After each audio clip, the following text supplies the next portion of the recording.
les amis, c'est Nat, ravie de vous retrouver sur la chaîne, bienvenue à tous. J'espère que vous allez bien et que vous avez passé un bon Noël. Moi, je suis ravie de vous retrouver aujourd'hui pour vous parler du Follarkos Tarot de Carmen Sorrenti, qui est une artiste italienne, née d'une maman australienne. Et qui a été entourée toute son enfance d'artistes divers et variés, voilà, qui l'ont mise sur un chemin artistique évident.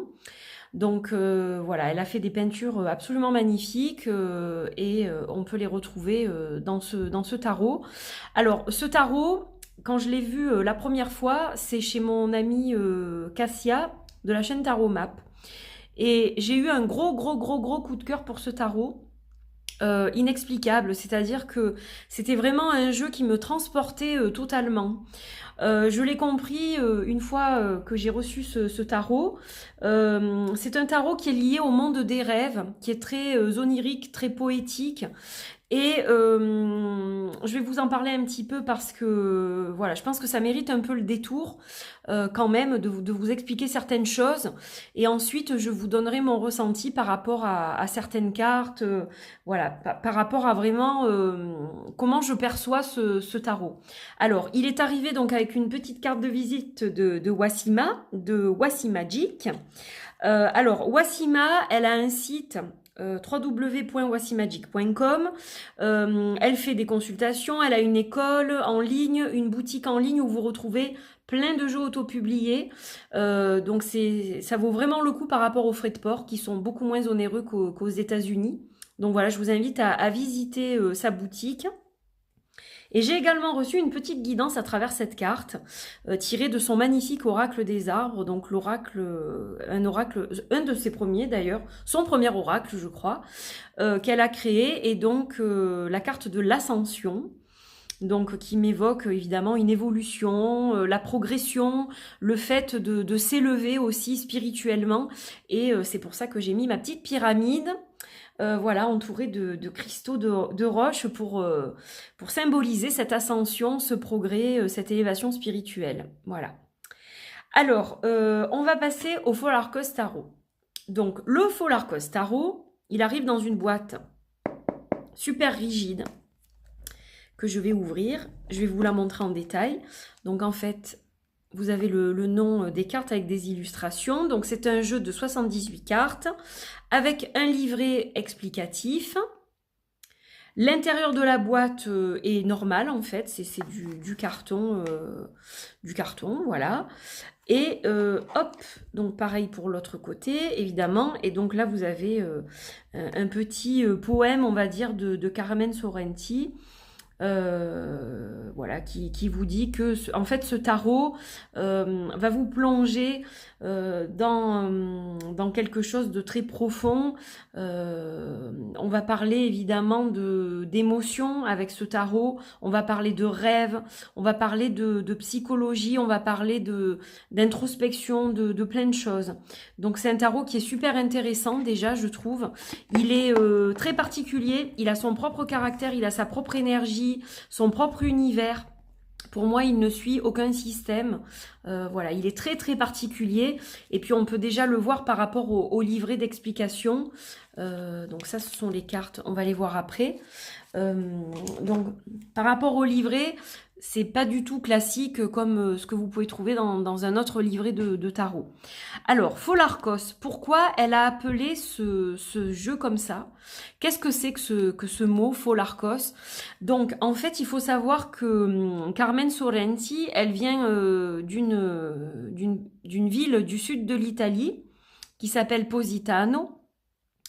Et donc, en fait, il faut savoir que cette ville, elle est à flanc de falaise et qu'elle a été le siège de colonies grecques, en fait, il y a fort longtemps. Voilà, donc il y a un fort côté mythologique, en fait, dans cette région de l'Italie. Et puis, en face de Positano, il y a une île On dit que c'est là qu'Ulysse a été charmé par les sirènes, etc., etc. Donc il y a ce côté mythologique très fort en fait, notamment on parle aussi de personnages, de figures grecques qui ont beaucoup marqué les écrits, notamment Paraménide par exemple. Et donc voilà, on sent déjà qu'il y a cette imprégnation dans ce tarot. Mais ça n'est pas que ça. Alors Pholarkos, qu'est-ce que c'est? En fait, on parle des grottes de Pholarkos comme des endroits où certaines personnes, certains élus recevaient en fait les gens qui avaient fait un rêve et eux, en fait, dans cette grotte, analysaient ce rêve et leur donnaient des interprétations, des conseils, des consignes par rapport à ce qu'ils avaient rêvé. En fait, c'est un peu ça l'idée du Pholarkos Tarot. Donc, je ne sais pas si je m'exprime très bien parce que j'ai tellement, je suis tellement passionnée par ce tarot. Mais en fait, en gros, c'est ça, quoi. Pholarkos, donc ça représente ces espèces de grottes où des prêtres ou des mages ou des gens, en fait, des oracles, ce qu'on peut appeler les oracles, donc étaient dans ces grottes, recevaient des personnes qui avaient fait des rêves, se demandant mais pourquoi j'ai rêvé de telle chose ou de telle chose. Donc cette personne-là analysait le rêve et donnait donc son avis, c'est son analyse, son interprétation des rêves. Donc voilà d'où ça vient. Et donc c'est vrai que ce tarot, il est très basé sur le monde des rêves en fait. Au niveau des illustrations, ce sont vraiment des choses que l'on pourrait percevoir dans les rêves. Voilà. Et puis il a un côté magique en fait. Et puis ce que j'apprécie par-dessus tout, je crois, que c'est donc cet aspect de rêve et puis cet aspect lié à la nature en fait. Il est très très très lié à la nature. Il a vraiment un côté très ancré, un côté très Gaïa que j'aime vraiment beaucoup. Et puis, on peut y retrouver aussi pour moi des origines australiennes. On sent que Carmen Sorrenti, elle a quand même des origines d'un autre continent. Moi, sur certaines cartes, je perçois vraiment ce côté australien, ce côté un peu aborigène. Et je pense que c'est ça qui m'a interpellée aussi. Voilà. C'est vrai que l'Australie m'attire beaucoup. C'est un pays que j'ai toujours voulu visiter. L'Océanie en général m'attire beaucoup. J'ai envie d'aller en Nouvelle-Zélande, j'ai envie d'aller en Australie, j'ai envie vraiment de visiter un jour ces pays-là. Et je pense que c'est ça aussi que j'ai retrouvé dans ce jeu en fait. Donc on va parler du livret maintenant. Parce que je pourrais vous parler des heures. Hein. Donc le livret, il est top parce qu'il est tout en couleur. Donc en fait ce jeu, il est publié chez Arnell Art, qui a déjà publié plein de jeux que j'aime beaucoup et j'en ai déjà deux. J'ai le Dark Goddess Tarot et puis j'en ai un autre. Donc voilà, ce sont des jeux qui sont juste sublimes. Elle choisit vraiment des jeux qui sont très... Je ne sais pas comment dire, des jeux extraordinaires en fait, voilà. Elle a vraiment le chic pour trouver des jeux sublimes. Donc c'est une première édition qui date de 2018. Donc là vous avez une intro justement sur le jeu, ben, c'est ce que je vous disais un peu par rapport au mot Pholarkos, etc. Donc voilà, on vous parle de mythologie, on vous parle un peu de tout ça. Ensuite, le nom des suites a été changé. Donc Sparks, c'est évidemment l'étincelle, donc c'est le feu, les bâtons. Spirale, ça va être les pentacles. Wings, ça va être les épées. Et Coral, ça va être l'eau, les coquillages. Donc ça va être forcément la suite des coupes. Alors ensuite, on a un petit mot chaque fois pour chaque carte. Donc déjà les arcanes majeures. Donc vous avez le numéro de la carte avec le nom. Donc on commence par 0, le fou. Et en fait, c'est vraiment des interprétations qui sont propres à l'auteur et à la créatrice. Donc. Voilà, donc comme je vous le disais, c'est assez particulier. Vous allez retrouver comme des extraits de poèmes, vous allez y retrouver des explications un peu sur la mythologie, et puis donc tout ça évidemment lié à ce monde onirique, à ce monde de rêves qui vous transporte tout le long du jeu.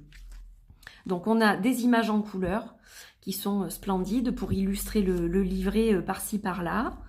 Voilà, donc un petit mot sur chaque arcane majeur.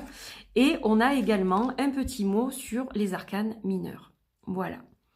Donc par exemple, là, on a un petit poème pour le 2 des bâtons.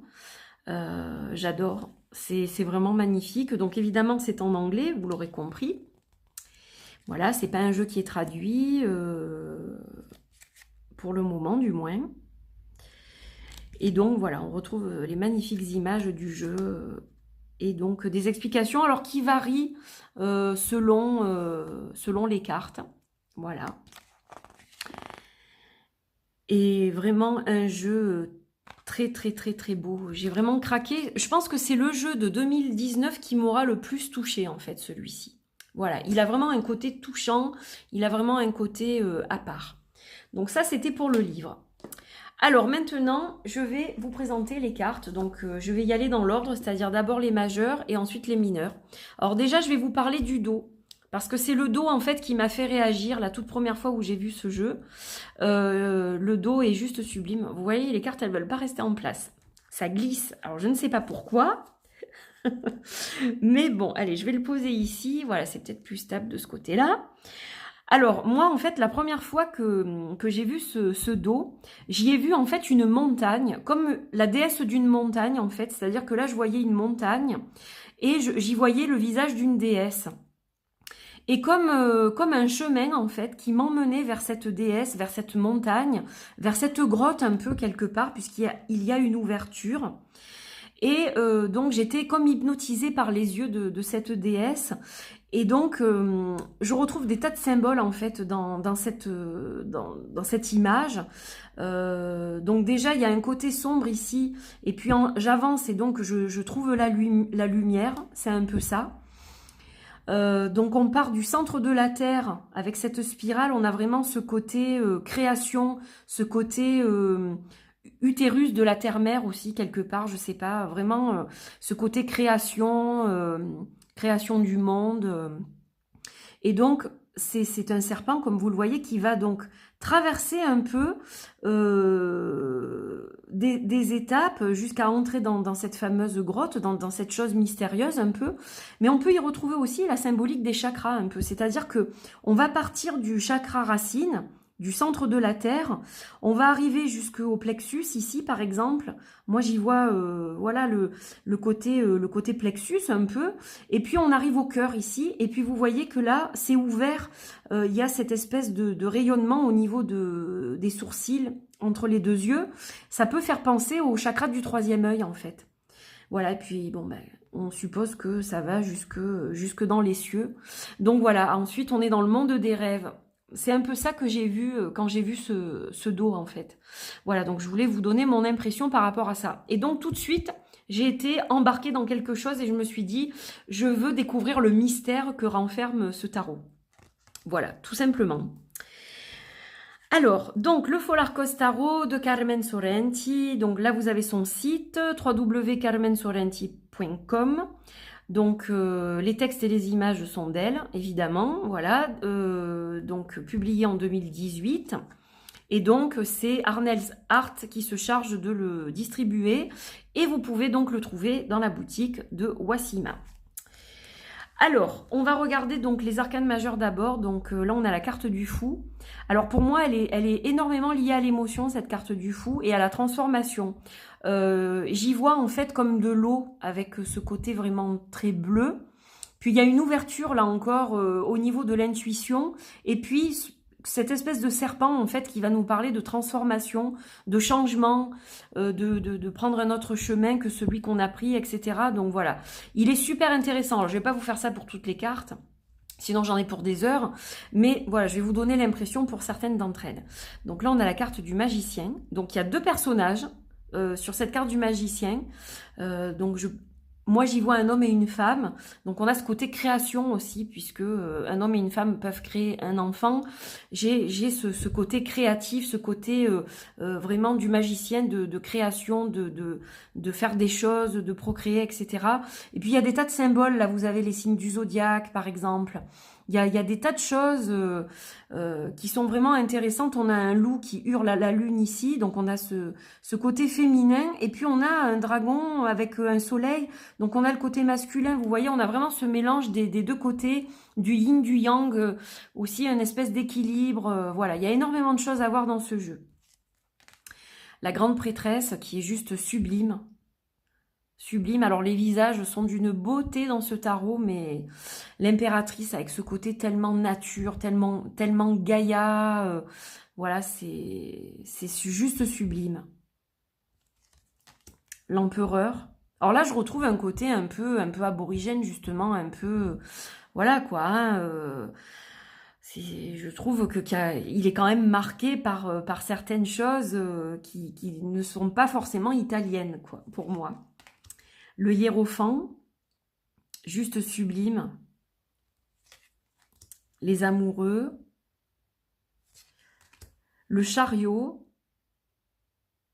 magnifique.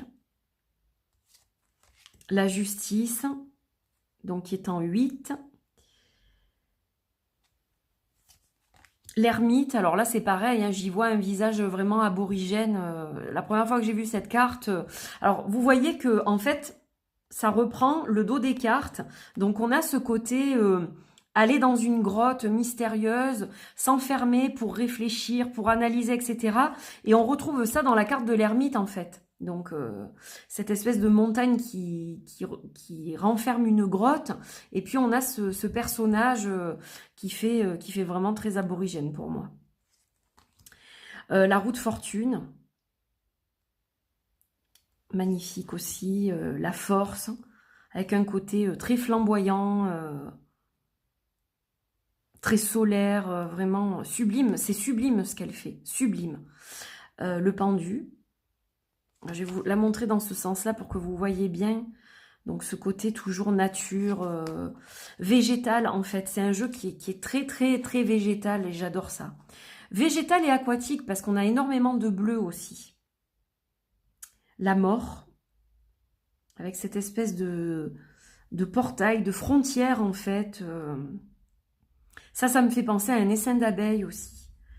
Donc on a ce côté transformation, accomplir des choses et transformer les choses, etc. Enfin voilà, il est très...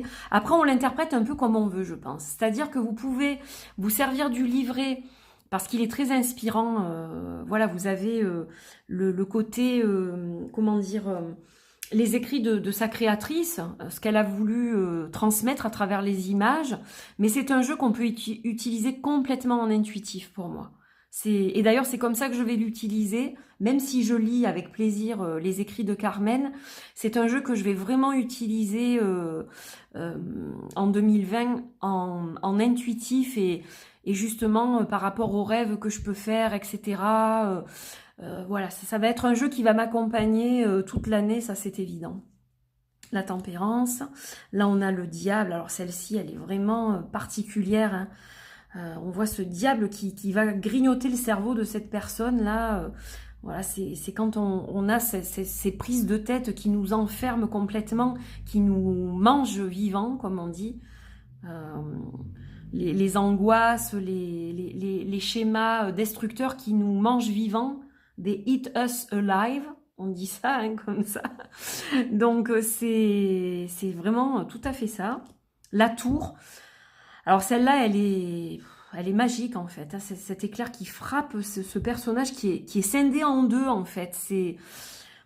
Voilà, c'est vraiment quelque chose de particulier au niveau de cette carte-là. Mais quelque part aussi, on est frappé par une sorte de foudre nécessaire, pratiquement, je dirais. Puisque, regardez, on a quand même cette ouverture vers la lumière, donc voilà, c'est juste magnifique. L'étoile, qui est une des plus belles cartes de l'étoile que j'ai, je pense.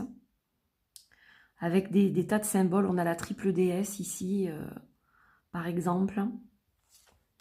La lune, juste magnifique, ce côté spirale derrière, là. Labyrinthe même. Le soleil. Le jugement, avec toute cette faune et cette flore. Encore un côté très Gaïa, je trouve. Magnifique, le renard, mon animal totem. Splendide. Et le monde. Voilà, sublime. Alors maintenant, on va passer aux suites. Et là, on est donc dans l'étincelle du feu, donc les bâtons. Alors, les as, je vais essayer de tous vous les montrer. Après, je reprendrai le cours des choses, mais... alors, attendez, parce que ça va pas être... Voilà, les as, en fait, ce sont que des personnages avec les yeux bandés, comme ça. Et ils sont juste magnifiques, vous allez voir. Alors c'est particulier parce que vous retrouvez des illustrations en noir et blanc, en couleur, notamment des visages de près. Et vous allez voir que les suites sont différentes des majeures, vraiment très différentes. Donc là, on a l'as des bâtons avec ses chevaux. Donc les chevaux, on peut imaginer lancés à grande allure. Et donc on a cette étincelle comme ça de l'as de bâton qui surgit. Le 2 des bâtons, donc toujours avec des chevaux. Puis on a le bélier associé au bélier, voilà, la constellation, enfin il y a plein de choses.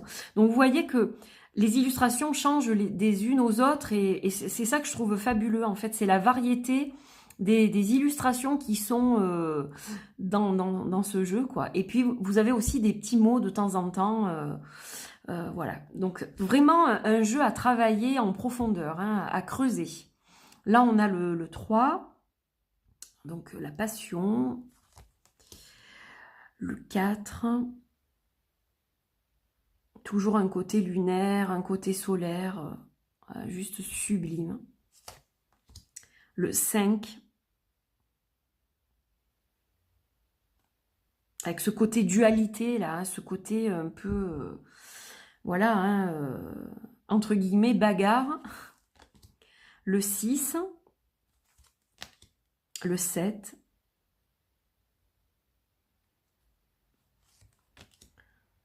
le 8,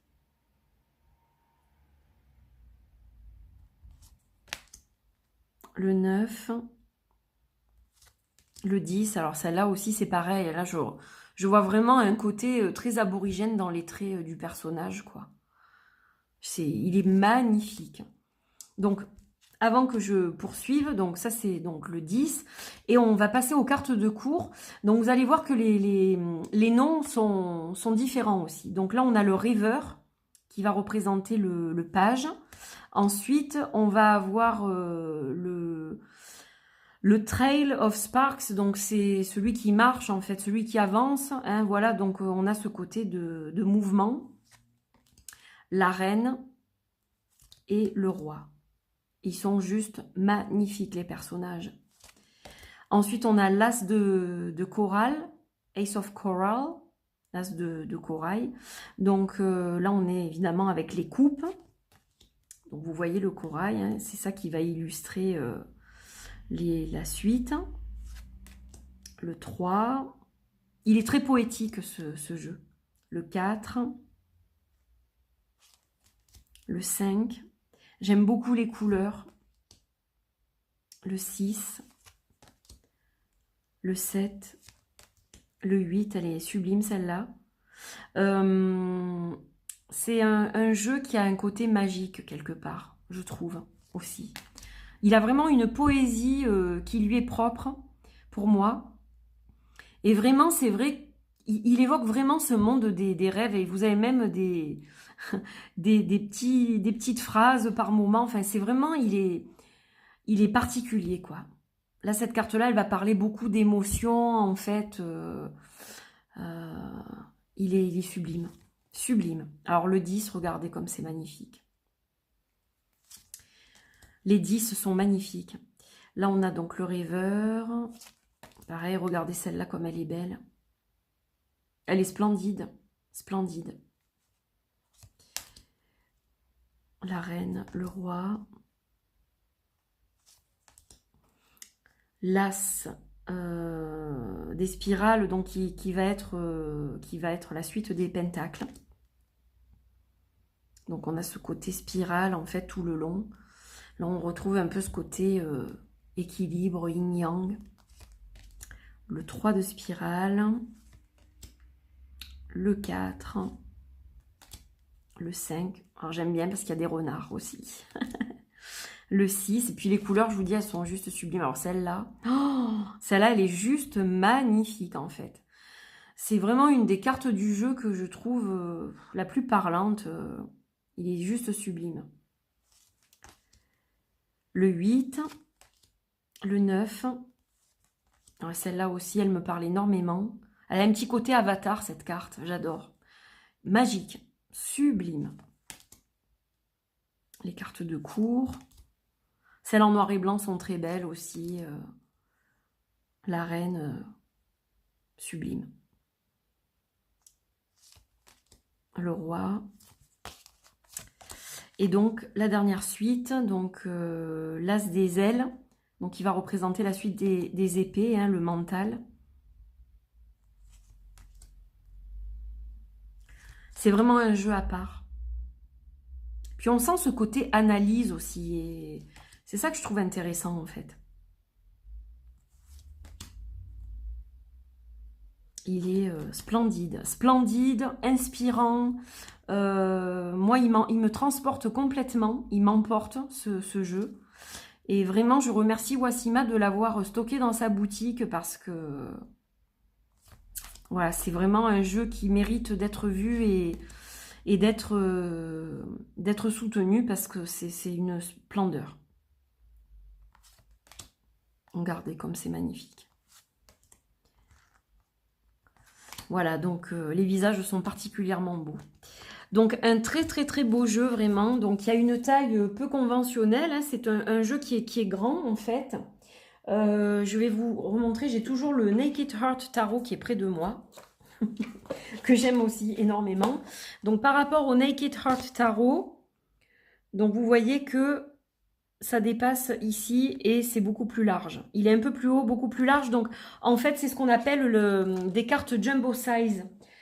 Comme mon tarot à moi d'ailleurs. J'ai choisi aussi ce format de cartes pour profiter pleinement des images. Et c'est vrai que j'apprécie, quand on a un jeu aussi beau, j'apprécie vraiment des cartes grandes comme ça. Voilà, il est sublime en fait.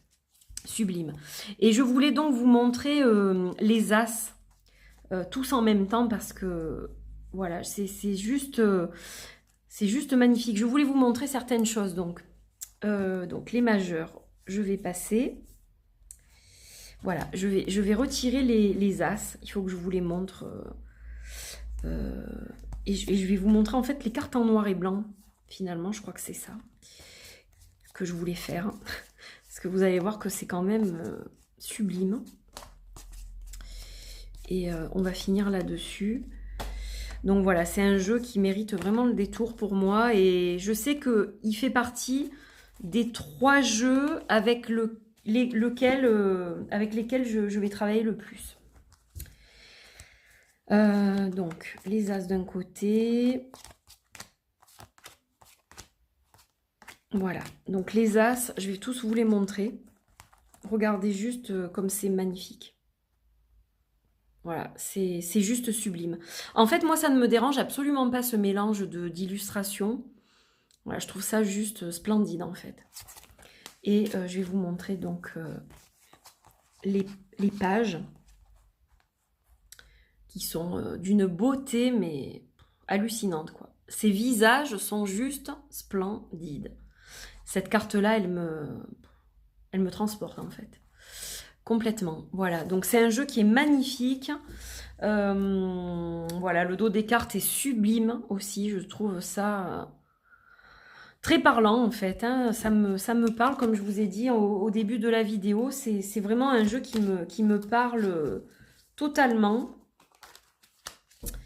Voilà, donc ça c'était ma petite vidéo du Follarkos Tarot.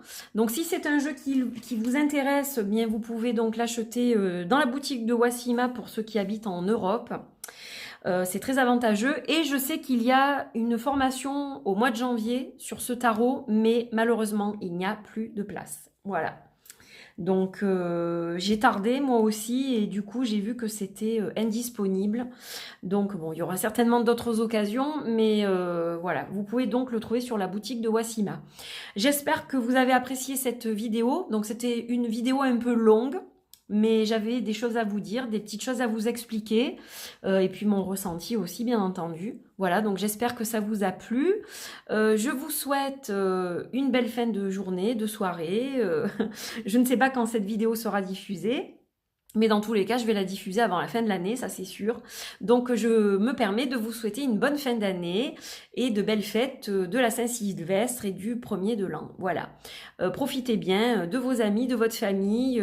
J'espère que vous êtes bien entourés. Et je vous embrasse très très très très fort. Je vous dis à très vite. Merci d'avoir passé ce moment avec moi et avec le Folarcos Tarot. Des bisous, à très vite. Bye bye.